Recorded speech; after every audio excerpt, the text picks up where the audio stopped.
¿Está la Iglesia adorando a Dios o adorando la experiencia de adorar? Lo que escasea más es que los músicos quieran ser teólogos. Me gustaría saber cuál es tu proceso de composición de un tema. Principalmente yo creo que empieza por la poesía. Soy más poeta que músico. ¿Quién te ha inspirado a ti como músico? La principal... Los pastores debemos velar, diríamos, por los gustos de Dios. ¿Qué opinión tienes de la música generada por inteligencia artificial? Si solo la palabra del Señor permanece, mis canciones, si quiero que trasciendan, tienen que estar saturadas de la palabra de Dios. Una adoración que no sea bíblica no es adoración, y una adoración bíblica es aquella que honra, glorifica al Dios de la Biblia. Hola, ¿qué tal? Bienvenidos a Charlas de Sobremesa, el podcast de Sola Lectura. Tomad asiento, poneos cómodos, yo soy Mario y tengo el placer de tener conmigo a Samuel Barceló. El gusto es mío, muchas gracias ¿Cómo por estás? invitarme. Bien, muy Bueno. contento de poder compartir contigo este tiempo. Sí, Samuel es padre, esposo, es pastor, es artista y bueno, vamos a disfrutar de una charla. Es mi pastor también aquí en la IEG y es un placer absoluto poder charlar contigo. Vamos a hablar de diversos temas, así tranquilamente, y te lanzo una pregunta para empezar. Sí. ¿Está la Iglesia adorando a Dios o adorando la experiencia de adorar? Empiezas fuerte, ¿eh? Sí. Pues bien, hablamos de iglesia local porque, claro, la iglesia es muy grande, hay muchas iglesias locales, pero particularmente en nuestra congregación vemos un crecimiento en lo que es una adoración al Dios de la Biblia, porque ese es el matiz. ¿A quién adoramos? ¿Sí? Primero, buscamos que la congregación crezca en madurez del Dios revelado, autorrevelado en las Escrituras, el Dios de Abraham, de Isaac, de Jacob, y ese es el Dios que queremos adorar, no un Dios totalmente a nuestra imagen y semejanza, sino el Dios que nos ha creado a nosotros. Ese es el Dios que queremos adorar. Para eso hay que hacer una inmersión en la Escritura, en la cosmovisión judeocristiana, y saber a quién estamos adorando, quién es Dios realmente. No solo adorar los atributos de Dios, sino al Dios que sostiene todos esos atributos que admiramos y alabamos, y nuestras letras deben estar saturadas de esos atributos de Dios, ¿no? Entonces vemos un crecimiento, no podemos decir que tengamos una adoración perfecta, estamos creciendo mientras vamos conociendo a Dios. Ahora, es cierto que hay gente que adora adorar. O sea, hay gente que le encanta la experiencia de la adoración, pero muy alejado del Dios que adoramos, ¿sí? Por poner algún ejemplo, hay gente que está enamorada del amor, ¿sí? Hay gente que el concepto romántico del amor, ¿no? Las películas románticas, los detalles que se hacen los enamorados, ¿no? Las canciones de amor, están enamorados del amor, pero no saben amar, o no aman a nadie, o no son amados. Entonces falta una realidad de ese amor del que tanto hablan y del que tanto disfrutan en su imaginación, ¿no? Con la adoración puede pasar lo mismo. Podemos juguetear con la experiencia de la adoración, pero es una cáscara sin nuez. Tú coges eso, lo mueves y no hay esencia. Entonces es cáscara, es exterioridad, es algo exterior, es algo estético, pero cuando profundizas y tú preguntas, bueno, ¿y a qué Dios estás adorando? ¿Y por qué lo estás adorando? ¿Y qué es la adoración? ¿Y en virtud de qué tú puedes adorar al Dios tres veces santo? O sea, ¿cómo llegas tú, que eres pecador, a adorar al Dios tres veces santo? Entonces cortocircuitan, muchas de las personas cortocircuitan y dicen, ¿de qué me estás hablando, no?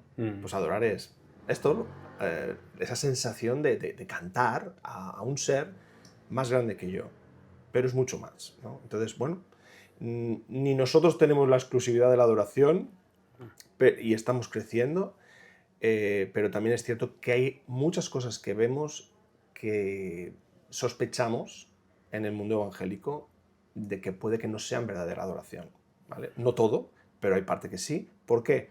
Porque si no se conoce al Dios de la Biblia, por muy evangélica que sea nuestra letra, puede que estemos adorando otro concepto, pero no al Dios que se reveló a Abraham, a Isaac y Jacob. Wow. Luego vamos a profundizar en la alabanza. Sí.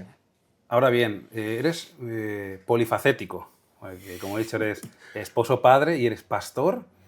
También eres cantante, cantautor, compones. Entonces, ¿cómo describirías lo que haces? ¿Músico, compositor, líder de adoración? Bueno, como soy pianista, pues puedo decirte que toco muchas teclas. ¿Sí? Sí, bueno, el Señor lo ha querido así. Hay personas que se especializan en un área, ¿no? Y se enfocan, y en mi caso, pues el Señor ha querido bueno, que sea polivalente, podríamos Mm, decir, o polifacético, por lo que el Señor me ha permitido vivir, ¿no? Porque he tenido que cubrir diferentes áreas de servicio en la iglesia. Y bueno, a nivel musical, eh, principalmente yo creo que soy poeta, ¿vale? Principalmente yo creo que empieza por la poesía. Soy más poeta que músico, tal vez. ¿Bien? Me gusta más la lírica, me gusta más la profundidad de las palabras, ¿no? Decir las cosas de otra manera, ¿sí? Decir las cosas de la mejor manera para que cause el impacto que debería estar causando. Y la música facilita también eso. Si tienes una buena poesía y lo envuelves con una buena música, el impacto emocional en el oyente hace justicia a aquello que estamos hablando, ¿sí? No es manipulación de las emociones, es hacer justicia a la importancia de lo que estamos hablando. Si es un tema triste, serio, la música no puede ser alegre.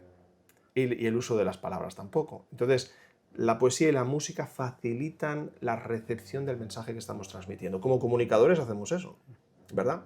Cuando estamos predicando, pues tenemos que saber si estamos predicando un salmo imprecatorio o un salmo de alabanza. No lo vamos a predicar igual. Y nuestros afectos, nuestras palabras, nuestros énfasis van a ser diferentes. Con la música hacemos lo mismo. El uso de palabras, el uso de instrumentación, el uso de melodías, las cadencias, los ritmos, todo eso facilita que hagamos justicia al tema del cual estamos hablando. O sea que las palabras son importantes en la alabanza. Muy Mm, importantes, muy importantes. Si vamos al pasaje de Juan 4, del encuentro de Jesús con la samaritana, Jesús le dice a la samaritana que el Padre está buscando adoradores que le adoren en espíritu y en verdad. Y ahí podríamos estar toda la vida hablando de ese pasaje. ¿Qué significa eso? Primero, que el Padre busca adoradores, ¿vale? Y nos deberíamos preguntar también si los adoradores buscan al Padre, mm. ¿vale? O buscan la adoración, que es lo que estábamos hablando anteriormente. ¿Qué buscamos cuando vamos al culto? ¿Buscamos al Padre o buscamos la adoración, la experiencia? Buscamos al Padre, al cual queremos adorar. Y el Padre busca adoradores, pero no de cualquier forma. O sea, los adoradores no pueden adorar según su intuición o gustos. Deben adorar en espíritu y en verdad. ¿Qué es eso? Y ahí es donde entran las palabras. Espíritu y en verdad. Partimos de la verdad. La verdad es el contenido. La verdad es la escritura. La verdad es Cristo mismo. Y lo que Dios ha dicho de sí. ¿Sí? Por lo tanto hay un contenido. Y es el espíritu, pues, que es una adoración no emocional, sino espiritual. No es lo mismo. Ahora, espiritual no implica anular las emociones, pero en primer lugar es emocional. Claro. Y si es emocional y es auténtico, la experiencia de adoración irá envuelta de emociones, de afectos espirituales, como diría Jonathan Edwards, ¿sí? Los afectos espirituales envuelven la adoración espiritual y verdadera. Bueno, podríamos seguir mucho. Sí, sí, Es un sí. texto muy profundo, pero sí, argumento de que las palabras importan y mucho porque nuestra adoración tiene que ser verdadera. Hablando de la adoración, ¿cuándo sentiste que el Señor te llamaba a componer para la iglesia y no solo a tocar bien como un gusto? Sí. Bueno, como sabes, yo empecé componiendo más por mi experiencia personal, adoración, era el Señor y yo, ¿bien? Y pasó progresivamente, con el transcurso de los años, uno va cambiando, madurez, nuevas situaciones, hablar y cantar de la iglesia y Dios y la iglesia, ¿sí? Ambas composiciones son legítimas, ¿no? Y son importantes. Hay que hacer música para nuestra intimidad personal con el Señor, hay que hacer música para la iglesia, para la liturgia del culto, ¿no? Para el culto dominical. Entonces, quizá 20 años atrás, en la vida de iglesia, van surgiendo, mira, me gustaría hacer una canción para la Santa Cena, o como el Solo por Gracia. Mira, el Día de la Reforma, nosotros lo celebramos. Quiero hacer una canción sobre el Día de la Reforma y cantar sobre la historia de Lutero y todo esto. Pues compuse esa canción para usar en la iglesia, ¿no? Y es cubrir necesidades y ver oportunidades para bendecir al cuerpo de Cristo. Qué bueno. ¿Y cómo ha evolucionado esa carrera artística a lo largo de los años? Sí, lo que te explicaba, ¿no? Inicialmente yo no tuve ninguna pretensión ni de hacer producciones musicales, ni de... puedes tener la ilusión de un niño, yo tendría 15, 16 años cuando empecé a componer mis primeras canciones y eran para mí, ¿vale? Las tengo ahí en un cajón y a veces las miro y me río de mí mismo. Pero en un primer término las composiciones eran un tiempo entre el Señor y yo. Era un tiempo de devoción, de meditar. Lo he utilizado también mucho para componer cuando algo me había impactado mucho, ¿no? Yo tendría quizá 18, 19 años, iba de camino de la iglesia a Manresa y me encontré un señor que le había dado un infarto al corazón y había ahí mismo fallecido, estaba la ambulancia y todo. ¡Wow! Me impactó bastante. Y ese impacto y reflexión sobre la vida y la muerte me llevó al piano. Esto me pasaba mucho así, ¿no? Me llevó al piano y compuse una canción que se llama Te levantarás sobre la resurrección. Y algún día... Estoy matizando las palabras porque, como la compuse hace mucho tiempo, tengo que ver de arreglar alguna cosa, ¿no? Pero un día la quiero grabar también y utilicé esa experiencia para ir a la escritura y ver qué dice Dios sobre eso mismo, ¿no? Me pasaba también con muchos sermones, un sermón que me ha impactado, ¿no? Y me quedo con, a veces es una frase, ¿sí? Por ejemplo, sanador herido, escuché un predicador decir, Él es el sanador herido, ¿no? Y dije, qué hermoso, ¿no? Paradójico, pero hermoso. Y me lo quedé y empecé a componer esa canción, usé ese término, ¿no? Ahora iremos al nuevo proyecto. Sí. Me gustaría saber cuál es tu proceso de composición de un tema. Bueno, es diverso, ¿vale? El más habitual es que yo me sentaba al piano y me ponía a cantar y tocar. El más habitual, directamente, a veces con la estrofa o con el coro. Pero yo tenía como una inquietud sobre un pasaje de las Escrituras o una experiencia, ¿no? Y entonces te sientas y empiezas en una tonalidad y empiezas a cantar.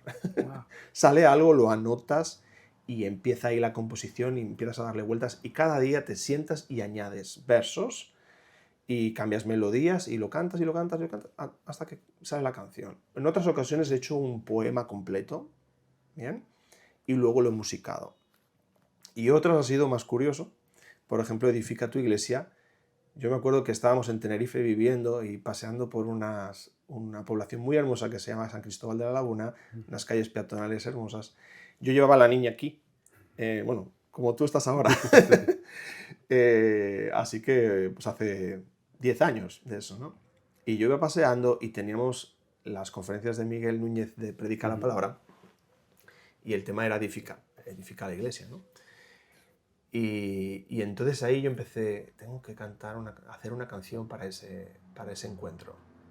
Y empecé a cantar Edifica tu iglesia, la frase inicial del coro. Y me acuerdo que me saqué el móvil y me lo grabé ahí paseando con la niña.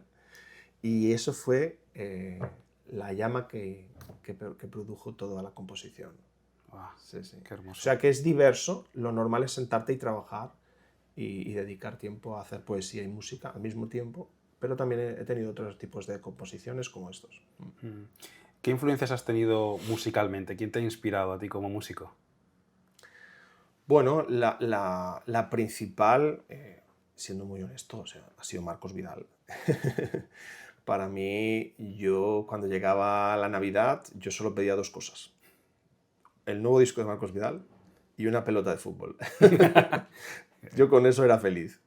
Y los discos de Marcos yo los escuchaba una y otra vez. Luego pues, ha habido otras influencias. Está claro, en mi casa se ha escuchado mucho Joan Manuel Serrat, música italiana, música muy melódica, española e italiana principalmente. Pero de cristiano el principal que he escuchado ha sido Marcos Vidal.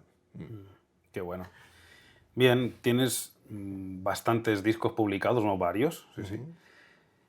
Nos encantan a mi esposa y a mí, bueno, los últimos, Solo por gracia, Solo dio gloria.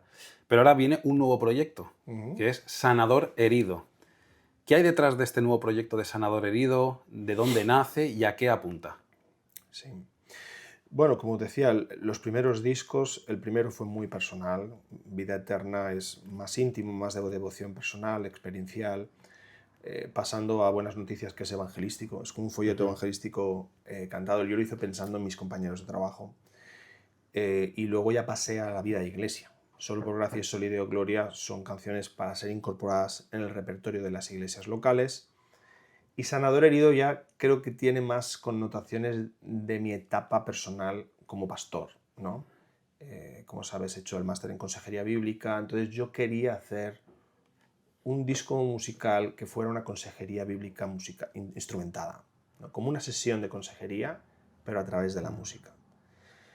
Sanador Herido empieza con... Bueno, este es el título que he utilizado, es uno de los temas, es el single número 5 del disco, y viene de un encuentro con una mujer desconocida totalmente, que me enseñó todas las cicatrices de sus brazos, que se había intentado suicidar muchísimas veces, ¿vale? Y bueno, yo tendría 20 y tantos años de ese encuentro.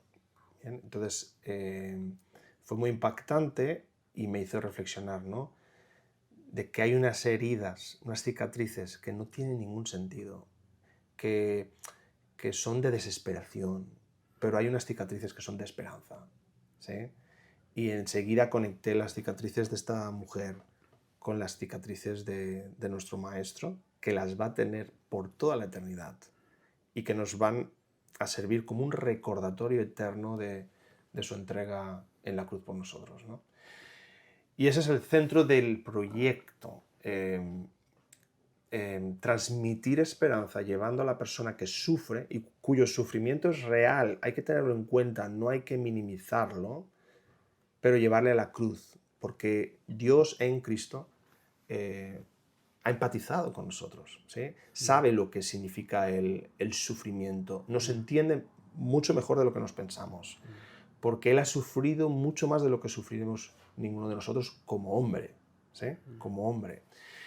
Y bueno, pues eso, el proyecto va en esa dirección, dar esperanza a aquel que está sufriendo. Cada canción tiene un subtítulo y todo subtítulo empieza con la palabra esperanza, ¿sí?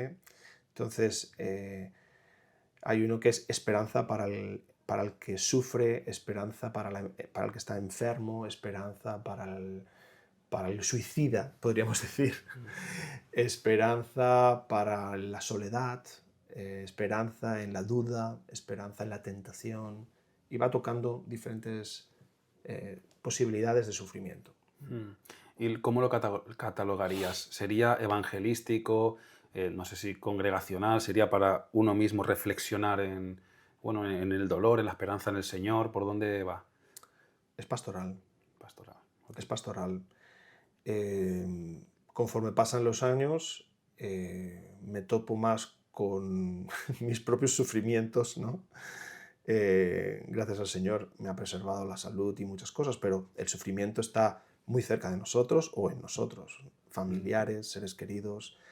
Tengo una canción sobre el día de mi funeral, tengo una canción sobre la pérdida de un ser querido, y son cosas que o las hemos pasado o gente muy de cerca lo ha pasado, o también tenemos que imaginarnos cuando nos pase cómo vamos a lidiar con esa situación para honrar al Señor y mantenernos firmes en la esperanza. Entonces, meramente pastoral, y es buscar eso, una sesión de consejería a través de la música. ¿Tiene fecha de publicación? No, eso no es tan claro. Vale, entonces, ¿cómo se podría apoyar al proyecto de Sanador Herido? Obviamente, aparte de las oraciones y escuchando mi música, pueden hacer alguna aportación en GoFundMe. Bien, ese es un proyecto como, bueno, no sé si todos, los tuyos, donde las personas por adelantado pueden aportar y con eso se realiza el disco y la publicación, ¿no? Los anteriores proyectos no hubo necesidad, porque cuando se hicieron los proyectos anteriores, la música se compraba. es verdad. Entonces, cuando sacábamos los discos, los mismos discos pagaban la producción y las productoras, sabiendo esto, daban márgenes para el pago. ¿Vale? Aquí entramos en temas muy seculares, pero que hay que conocerlos. Anteriormente, con las productoras daban márgenes de pago porque con las presentaciones musicales, la venta de los discos ya pagaba posteriormente la producción. Actualmente no, porque los streamings tú necesitas millones para poder pagar una producción así. Yo me acuerdo haber comprado la canción de Solo por Gracia. Me acuerdo. Sí, sí, sí. Con la portada así celeste y... Actualmente hay que adaptarse y hay que decir que tiene sus pros y sus contras. Pero tiene muchos pros porque a mí me escuchan en tantos países. O sea, tú dices, pero ¿quién me escucha, no sé, en Irlanda? ¿O quién me escucha en Bolivia? ¿O el país que más me escucha es México? Wow. Y yo nunca he ido a México, no sé si iré alguna vez, pero te quedas así y dices, bueno, pues qué bendición, ¿no? Y cuando te escribe un hermano o te comenta, a mí esta tal canción, qué bendición para mi vida. Hermanos que nunca hubieras podido llegar y les está siendo de bendición, ¿no? Y eso te anima a seguir componiendo y compartiendo las canciones. Qué bueno, pues animamos a los hermanos que no solo con oraciones quieran apoyar, sino también económicamente, si el Señor lo pone en su corazón. Dejaremos el link en la descripción del vídeo para que puedan apoyarse si quieren. Gracias. Hablando de alabanza, por último me gustaría preguntarte si algún joven está inspirado por esta entrevista, por tu obra musical o la de otros hermanos que también componen. ¿Qué le podríamos decir a este joven con don musical que quiere ser usado por el Señor, pero no sabe por dónde empezar? Bueno, lo principal y lo que escasea más es que los músicos quieran ser teólogos. ¿Bien? Antiguamente todos los compositores que en la historia de la Iglesia han compuesto himnos atemporales que han pasado de generación en generación y hoy día aún cantamos, ¿vale? Y no se enfocaron en el momento, sino en la atemporalidad, en que permitieran a la Iglesia verbalizar su confesión de fe, ¿sí? Articular su confesión de fe y mantenerlo en el tiempo, ¿sí? Porque hacer una canción de verano es muy fácil, ¿vale? La canción del verano. Pero hacer canciones que en 200 años quieran seguir cantando es otra cosa. Entonces, solo la palabra del Señor permanece. Amén. Si solo la palabra del Señor permanece, mis canciones, si quiero que trasciendan, tienen que estar saturadas de la palabra de Dios, no de mis palabras. Yo puedo utilizar mi creatividad, mi originalidad y darle vueltas, pero si no está saturada de la palabra de Dios se va a notar. Entonces, un compositor que quiera escribir canciones bíblicas tiene que trabajar duro, tiene que dedicar tiempo, pero tiene que conocer la teología, estudiar teología, profundizar en los salmos como patrón de alabanza y conocer los himnos históricos. Entonces, yo, 3 recomendaciones básicas serían esas. Profundizar en una teología sana, saturarme de la palabra y en especial del patrón que dan los salmos a la alabanza, que están saturados de los atributos divinos. Esos 3, ¿no? El patrón de los salmos, la teología y la práctica. Dedicarte a trabajarlo duro. Me gusta el énfasis que haces en la teología, que también viene por las letras, porque hoy día, lamentablemente, a lo mejor el consejo que más se escucharía es, bueno, tiene que ser bueno en su instrumento musical, empaparse de las tendencias y componer que suene bonito, pero por lo que ya estás diciendo no es así, porque cuando compones para el Señor y para la Iglesia, tienes que conocer bien la Escritura. Sí, el tema musical, yo creo que la Iglesia tiene que crear su propia cultura. Es muy difícil que no estemos influidos por el momento, pero seguir el momento con una transformación cultural tan rápida como la que vivimos, no te da tiempo. Siempre vas a estar desfasado. O sea, cuando intentas ya copiar al mundo, que no deberíamos hacerlo, pero cuando artísticamente quieres ser relevante, que es lo que se suele utilizar, ya dejas de ser relevante porque cuando ya has llegado a compartir esa música o lo que fuera, ya se ha desfasado y ha salido otra cosa nueva. La cultura está revolucionada y cada vez producen más cosas y más rápido. Por lo tanto, yo creo que es mejor buscar la autenticidad, que el compositor se dedique a ser lo que es, su estilo, su forma, fiel a su llamado y compartir lo que es y lo que sabe hacer y hacerlo lo mejor posible. Qué bueno. Para conocerte más, Samuel, ¿cómo conociste al Señor? Así un testimonio brevemente que nos encanta escuchar de cada entrevistado. Pueden escuchar la narración de la primera canción, que es Siendo un niño. Ahí hay una presentación sencilla de mi conversión. Yo conocí al Señor a los 8 años de edad a través de un himno, cantando un himno. Se llama, hay un nombre allí escrito en la gloria. Mío es, y los ángeles cuentan la historia, salvo es el pecador. Y yo dije, yo soy uno de esos pecadores cuyo nombre está escrito en el libro de la vida. Y el Señor me dio convicción de pecado y de salvación. Y hasta el momento me ha preservado. Obviamente con una sencillez, ¿no?, en mi comprensión, porque tenía 8 años. Pero aquí estoy. Por lo tanto, yo entiendo que el Señor sí que me tocó de verdad en aquel día, en aquel momento. Y hasta que el Señor me llame a su presencia. Amén. Qué bueno. Bien breve, ¿eh? Ha sido. Hablando de la alabanza en la iglesia, ¿cómo es estar a cargo de la alabanza en la iglesia? ¿Cómo lo llevas? Bueno, la responsabilidad de la adoración y también de la alabanza, que es la adoración musicada, diríamos, el canto congregacional, es parte de la responsabilidad de los pastores. Los pastores son responsables de que la adoración sea la debida al nombre de Dios, ¿no?, y conforme a las Escrituras. Es un honor y es una gran responsabilidad. Y a nivel musical siempre hay mucho debate. Entonces hay mucho debate porque hay muchos gustos, muchas tendencias, muchas opiniones. Y bueno, tienes que saber lidiar con eso y tienes que ser maduro y respetar esa diversidad de gustos, pero mantenerte también en una posición bíblica de lo que Dios está demandando. Porque claro, los pastores debemos velar, diríamos, por los gustos de Dios, no por los gustos de la audiencia, porque tampoco debiera haber audiencia, ¿sí? Realmente todos vamos a adorar a la iglesia, no a escuchar, sino a cantar, ¿no? O sea, no es un concierto, es una adoración. Entonces, cuando yo voy a un concierto, yo voy al concierto que me gusta por el estilo de música, por el artista, ¿no? Pero cuando voy a la iglesia, no. Hay una frase de Matt Merker en su libro que dice: cuando Dios te salva y te haces miembro de iglesia, también te sumas al coro de la iglesia. O sea, toda la iglesia es un gran coro y cuando ya eres miembro de iglesia eres parte del coro. No te tienen que inscribir al coro, o sea, ya lo eres parte. Claro. Así que sí, es una gran responsabilidad y en la Escritura vemos personas que no llevaron bien el culto al Señor y la adoración que se debe dar al Señor y acabaron muertos, ¿sí? Porque es fácil confundir lo sagrado con lo profano, introducir cosas paganas y cosas profanas en lo sagrado. Y eso debemos velar para que no pase. Sabemos que en el culto es importantísima la predicación de la palabra, ¿no? Eso lo tenemos claro, pero ¿qué papel tiene la música y la adoración en el culto?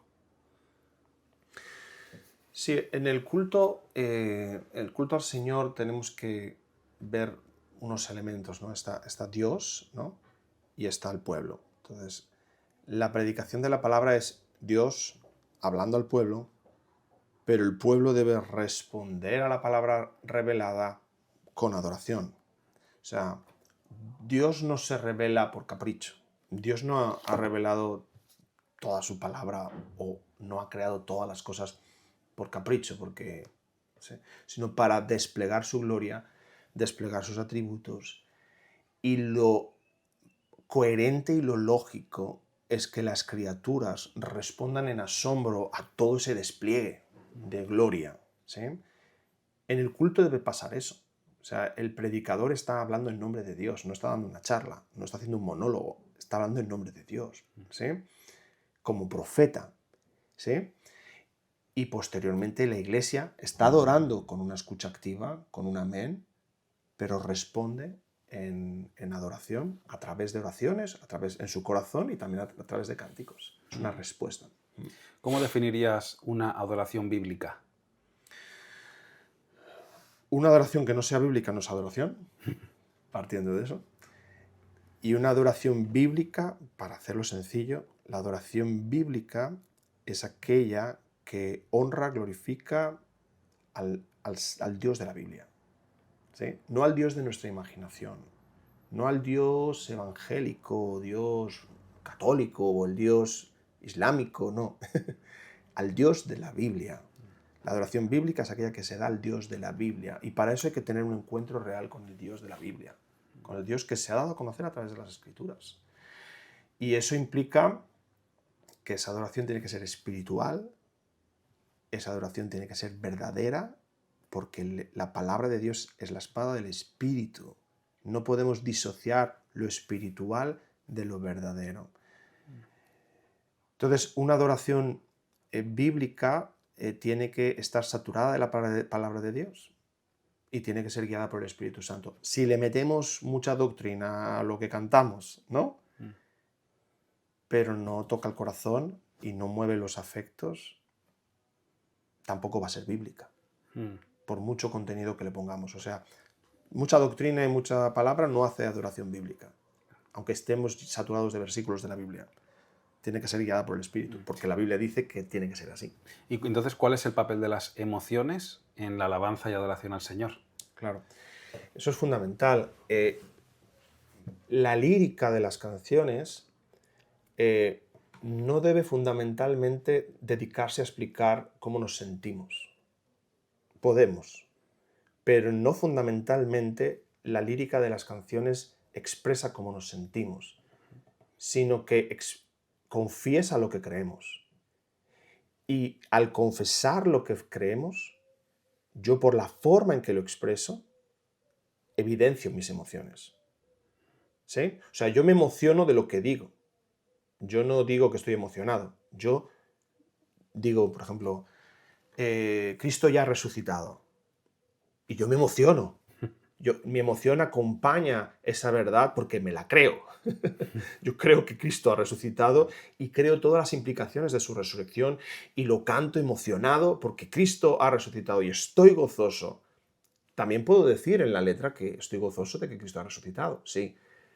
Pero a día de hoy, el énfasis en las emociones humanas, en la lírica, va un poco desproporcionado al peso que tienen las emociones en la lírica de los salmos. Los salmos hablan de emociones, los salmos hablan de ellos mismos, sí, pero bueno, recientemente salió un artículo sobre este tema, ¿no? Sobre el porcentaje de énfasis en Dios y en el hombre en los salmos, el porcentaje de verdades o atributos de Dios y emociones humanas. ¿Están presentes? Claro que están presentes, pero ¿dónde está el énfasis? Yo puedo cantar de estoy gozoso en ti, Señor, pero tengo que decir por qué. ¿Sí?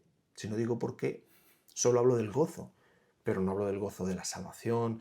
Tengo gozo en ti porque me has redimido, me has sacado de la esclavitud al pecado. ¿Sí? Tiene que tener un contenido. Alguien puede estar escuchando y pensar, vale, ¿cómo ahora yo puedo discernir si en mi iglesia lo que estoy viviendo es adoración bíblica o algo superficial? Bueno, no es un trabajo fácil, es un trabajo progresivo. Una cosa que siempre me he preguntado es si tengo mejores opciones, ¿no? Cuando voy a a hacer una selección del repertorio que vamos a cantar, no está mal, pero hay algo mejor, ¿sí? Hay algo mejor, puede que esté bien, pero quizá es leche. Y a lo mejor necesitamos viandas. ¿De vez en cuando se necesita leche? Claro que sí. Puede haber una canción más sencilla, puede haber una canción más emotiva, sí. Pero ¿cuál es la dieta? ¿Cuál es el menú? Ya no estamos hablando de canciones que estén erradas. Canciones que estén erradas, que lo que dice no es bíblico. Que son letras más intuitivas, más de creatividad personal, pero si tú lees la letra, yo le digo mucho a los hermanos, lee la poesía y dime si tiene sentido. No la cantes, léela, de principio a fin. ¿Y cómo conectas esto con esto? ¿Y qué sentido tiene esa letra? La lees y dices, y ahora búscame un salmo que se parezca a eso, o alguna conexión con la Biblia. O sea, ¿de dónde ha salido cada verso? ¿De dónde? ¿De qué pasaje de la Escritura? Como sabes, el último proyecto Sólido de Gloria, en las letras, yo puse en cada verso el versículo de donde salió. No la canción, porque eso es muy fácil. Eso es como el que predica, dice, voy a predicar de Juan 3:16. Lo dice y luego no cita ni un versículo de la Escritura en todo el sermón. Claro. ¿Sí? Lo mismo se hacen con canciones, porque como son canciones piensan que tienen licencia para hacerlo, y no la tienen. Tienen que ser como sermones, como hacía Isaac Watts, o Wesley, o Lutero, u otros. Entonces, tú coges una canción y dices, ¿esta canción de qué trata y cómo conecta con la Escritura? Porque en espíritu y en verdad tenemos que ser adoradores, ¿no? Pues, ¿qué conexión hay? Mira, un versículo. Y todo lo otro, inventado. Inventado, no tiene conexión y no tiene coherencia. Incluso hay imprecisiones. Esta canción no es adecuada para cantar. Puede ser bonita, pero no va a edificar a la iglesia. ¿Tengo una mejor opción que edificar a la iglesia? Sí, pues ese es el trabajo que hay que hacer. Alguien nos estará escuchando y dice, vale, Samuel, me has convencido. Cada canción tiene que estar empapada de la Biblia, tiene que estar basada en la Biblia. ¿Cómo elijo las canciones que se cantan en mi iglesia? ¿Qué criterios tengo que tener en cuenta para crear el cancionero de mi iglesia? Bueno, tiene que haber una depuración progresiva. Yo no creo que se tenga que hacer una supresión radical, ¿no? Sino que es ir incorporando. Conforme tú vas incorporando buenas canciones, estás haciendo ya una depuración. ¿Por qué? Porque empiezas a cantar unas y vas dejando otras. Entonces, mira, hemos encontrado esta que está bien, ¿no? Habla sobre, no sé, Dios creador, Dios redentor. Bien, es sólida y es hermosa. Y es cantable. Porque no tiene que ser solo bíblica, tiene que ser hermosa. Hay un libro sobre adoración que hablaba de grandes teólogos y predicadores que intentaron componer himnos y fracasaron. Uno de ellos fue Spurgeon. Spurgeon escribió muchos poemas e hizo himnos, y como himnólogo no perduró, como predicador sí. Sus letras eran espectaculares, pero la melodía no perduró, no casó con la poesía, y por lo tanto no nos han llegado. Pero Isaac Watts era un grandísimo poeta y un grandísimo músico, o músicos que le colaboraron, y al final esas canciones han perdurado. Entonces tiene que ser buena la canción en su conjunto, ¿sí? Si no, no van a ser cantadas ni recordadas. Wow. Vamos llegando poco a poco al final de la entrevista, o podríamos estar hablando horas, me encanta. Sí. ¿Música cristiana o cristianos que hacen música? ¿Importa la distinción? Sí, importa. A ver, a veces es como un poco semántica, pero realmente hay músicos que son cristianos, pero no hacen música cristiana. ¿Bien? O sea, hay músicos que tal vez hacen música para publicidad o para materiales didácticos, para que los niños aprendan las tablas de multiplicar. Es un cristiano que hace música, pero no para un uso sacro, no para la música para la iglesia o para de verdades bíblicas. En ese sentido, sí, en otro sentido, toda la música debería ser hecha para la gloria de Dios, porque todo lo que hay es del Señor. Cuando Dios creó la música, lo creó con toda la creación. Y entonces el mandato cultural que vemos en Génesis 2 incluye también cultivar la música. Y por lo tanto todo hombre debería hacer la música para la gloria de Dios, aunque no fuera para música del culto.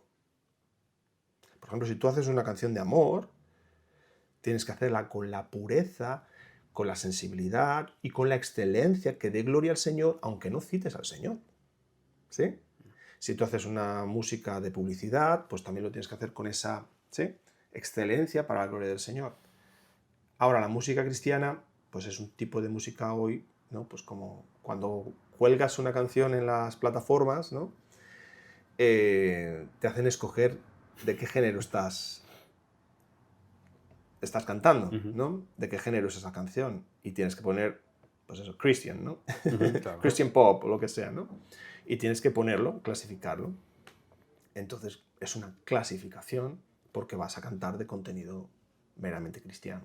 Entonces, en un sentido, la distinción podría aceptarse. Bien. Sabes que hoy día está de moda y bueno, yo creo que a lo mejor seguramente perdurará por años, igual que vino el Internet, ahora está la inteligencia artificial, que en muchos sentidos es súper útil, es una revolución, hay que usarla con sabiduría también, por supuesto, y vemos que también ha llegado la inteligencia artificial a la música, ¿vale? Se pueden crear canciones, melodías, todo tipo de pistas. Sí. ¿Qué opinión tienes de la música generada por inteligencia artificial?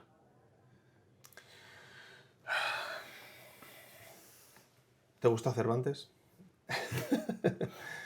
Bueno, a ver, por poner un ejemplo, imagínate que tú dices, me encantaría crear una historia en el que Don Quijote de la Mancha se fuera de aventura con el Cid Campeador. Es un absurdo, lo sé, porque uno es como una sátira a la novela caballeresca, ¿no? Y el otro es pues el símbolo del caballero español, ¿no? Por excelencia, ¿no? El mío Cid, ¿no? Pero con la inteligencia artificial tú le pones eso y a lo mejor te lo hace, ¿verdad? Y tú dices, quiero que hagas una aventura de, ¿no? El prompt del Cid con Don Quijote. Y tú te puedes pensar eso y lanzarlo y a ver qué pasa, ¿no? Y lo haría. Ahora, no es creativo propiamente dicho, es generativo. Es decir, está partiendo de una información ya existente y de una creación existente de otros, ¿vale? Es como un smoothie, ¿no? Cogen todas las frutas ahí y lo mezclan todo y dices, bueno, estaba la fresa y estaba el plátano y me lo han mezclado y me has dado fresa y plátano. Como tú dices, yo entiendo que es una revolución muy potente. Los códigos éticos siempre vienen posteriormente a las innovaciones. Veremos qué dice la ética posteriormente de la aplicación de la inteligencia artificial, el impacto que tendrá en la sociedad, nuestra capacidad de adaptarnos, nuestra sabiduría para utilizarlo bien como sociedad y para usarlo bien en el reino de Dios. Y en el campo de la música lo mismo, o sea, la sabiduría que tendremos que utilizar para darle un buen uso, ¿bien? Entendiendo que quizá habrá más producción, pero más parecida. Más producción, pero más parecida. Entonces, habrá muchos, a mi entender, habrá muchos que harán, pero habrá pocos que sabrán hacer. ¿Sí? O sea, hay muchos que cuelgan frases en Instagram, pero hay pocos que los hayan escrito. Y eso se verá en los cara a cara y eso se verá en las cercanías. Pero yo puedo hacer un taller de composición. O sea, puedo... Venga, hermanos, vamos. Cogemos un piano, una Biblia. Hoy vamos a hacer un taller de composición. Pero si se tira siempre de las memorias externas y las inteligencias artificiales, puede ser que la profundidad y las capacidades se pierdan.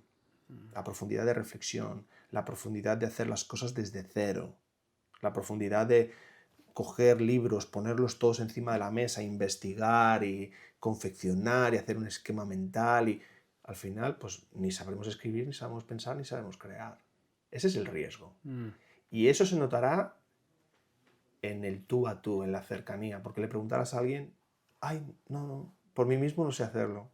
Claro. Y ahí es donde la gente puede quedar en evidencia. Ahora, si se usa como un instrumento más de apoyo para fomentar la creatividad y si se usa bien, sin dejar de hacer lo otro, me Creo que el parecería debate bien. ahí puede ser, la pregunta polémica podría ser, vale, yo escribo mi letra, le paso a la IA la Biblia entera y que digo que me haga una canción sobre tal tema, ¿no? Y luego le paso esa letra, supuestamente bíblica, Sí. a estas IAs que te hacen también con la música. Entonces, eso, por ejemplo, ¿no? ¿Se podría usar en un culto? No. No porque no está hecho por un humano, pero sí porque es bíblica. Bueno, si miramos un poco la evolución de la música, la música primero grabábamos todos los músicos en directo, ¿vale? No sé, piensa en un disco de Elvis Presley o algo así, todos estaban en una sala y todos grabando al mismo tiempo, ¿no? Luego empezaron a grabar por pistas, ir mezclando. Luego empezó a llegar esto de los samplers, que tenías trocitos de instrumentos reales grabados y hacías como un, ¿sabes? Montabas todo ahí como un Tetris y sonaba más real de lo que era originalmente. Luego empezó la música MIDI, informática, sonaba bastante feo, pero bueno, se hacían cosas y fue evolucionando, ¿no? Luego música informática, que tú disparabas con un teclado el sonido de un violín de la Filarmónica de Viena y va evolucionando. Entonces la evolución no la podemos frenar, pero sí que hay que ponerle pausa y usarla bien y ser reflexivos en el uso de las cosas. Sí. Bien. A modo de cierre, 3 preguntas, Mm. más o menos flash, me encanta hacerlas a los entrevistados. Estás solo en una isla desierta, ¿vale? Y solamente te dejan elegir un libro de la Biblia para llevar contigo. ¿Cuál sería? Sí, es súper complicado. Es una... Obvio. Claro, la Biblia es un libro en sí y muchos libros al mismo tiempo. Exacto. Yo entiendo que me llevaría el Evangelio de Lucas, seguramente. O sea, creo que no llevarme el Evangelio me pesaría mucho, ¿sí? Aunque los salmos son preciosos, pero el cumplimiento de todo el Antiguo Testamento es el Evangelio. Entonces, yo me llevaría el Evangelio de Lucas en especial porque lo veo muy musical, me gusta mucho y empieza todo con canciones, ¿no? Entonces, es muy especial.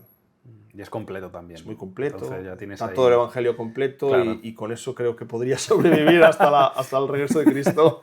Qué bueno. ¿Cuál es tu predicador favorito? ¿Tienes alguno? Bueno, a ver, aparte del Señor Jesucristo, obviamente, y mi padre y mi hermano, hombre, yo creo que los dos predicadores que más he escuchado en mi vida han sido mi padre y mi hermano David.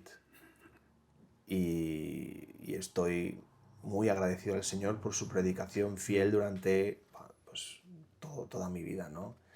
Y luego hay predicadores maravillosos que el Señor nos ha dado, Sugel, Miguel, es difícil, y aquí en España también tenemos grandes predicadores. Me costaría quedarme con uno, pero si me tengo que quedar con uno me quedo con mi padre y con mi hermano. En pack, ¿no? Ahí. Exacto. Qué bueno. Pues Samuel, por último, ¿cuáles son tus libros favoritos o recomendados? Bueno, tengo muchos libros favoritos, aparte de la Biblia. Yo siempre hago broma. Os voy a recomendar un libro sobre adoración maravilloso. Claro. La Biblia. Qué Pero bueno. te he traído dos, Venga. porque no son de los quizá más conocidos. Están libros de Bob Kauflin, los Getty han sacado un libro también que está muy bien sobre cantar. Pero estos dos libros, quiero citarlos. Este libro es La adoración en comunidad de Matt Merker, de la serie de Nine Marks. Aún no está en España, pero los estamos trayendo. Cuando alguien viaja, pues compra alguno. La adoración en comunidad, y me parece maravilloso, ¿verdad? Aquí es donde decía, cuando te haces miembro de una iglesia, te haces miembro del coro, ¿no? Y es así. Hace el énfasis en no complicar en exceso la instrumentación para favorecer el canto congregacional, obsesionarnos de que la iglesia cante, obsesionarnos de que la iglesia se escuche, que la iglesia sea partícipe, que no sea que los que dirigen no estén como en un escenario haciendo un espectáculo, sino facilitando que la iglesia, que es la protagonista, diríamos, porque es la que rinde culto, cante, y cante bien, y cante fuerte, y cante con alegría y con entusiasmo, ¿no? Y ese es el énfasis que hace Matt Merker, y estamos súper en sintonía con su visión. Bajar la amplificación de los instrumentos, bajar el protagonismo de los instrumentos, hacerlo bello, pero hacerlo sencillo, y y ayudar a la iglesia cada vez a cantar más. Y bueno, que es el momento en que ellos pueden abrir la boca y cantar fuerte y ser partícipes y decirle al Señor cuánto le aman. Y un libro que lo he leído, no sé, 4, 5, 6, 7, 8 veces, tengo tantas notas aquí, es este libro de Tozer, ¿Qué pasó con la adoración? Y es puro fuego, es impresionante. Yo me hice algunas notas aquí, tengo todo anotado, me lo he llevado a varios viajes, para que tengas una idea. La alabanza ha sido secuestrada por bandas profesionales y hay que devolver el protagonismo al pueblo. Esto me lo escribí yo de conclusión de una cosa que leí de él. Una vez más, en la historia de la Iglesia, la adoración ha sido secuestrada y monopolizada por una élite que ha convertido el pueblo de Dios en espectador. Wow. Esto fue mi conclusión de varios de sus capítulos. Y el Señor lo usó para decir, no, hay que reorientar la adoración a que el pueblo de Dios no vea como otros cantan, ¿sí? O como otros lo hacen tan bien y mejor que yo me quede calladito. No. El Señor quiere escuchar a su pueblo adorarle. Amén. Samuel, muchísimas gracias por Gracias a estar ti. aquí con nosotros, darnos el placer de charlar, de aprender más de adoración, aprender del Señor. Yo creo que salimos todos animados, inspirados. Ojalá que sea de mucha bendición para todos los que nos ven Amén. y escuchan. Así que muchas gracias. También a los oyentes y los que nos ven por YouTube en vídeo. Como siempre, gracias por acompañarnos. Se pueden, ya sabes cómo funciona, suscribir, darle like, compartir a aquellos hermanos que crean que pueden ser de bendición toda esta charla. Y nos vemos entonces en el siguiente vídeo. Amén. Chao, gracias. Adiós.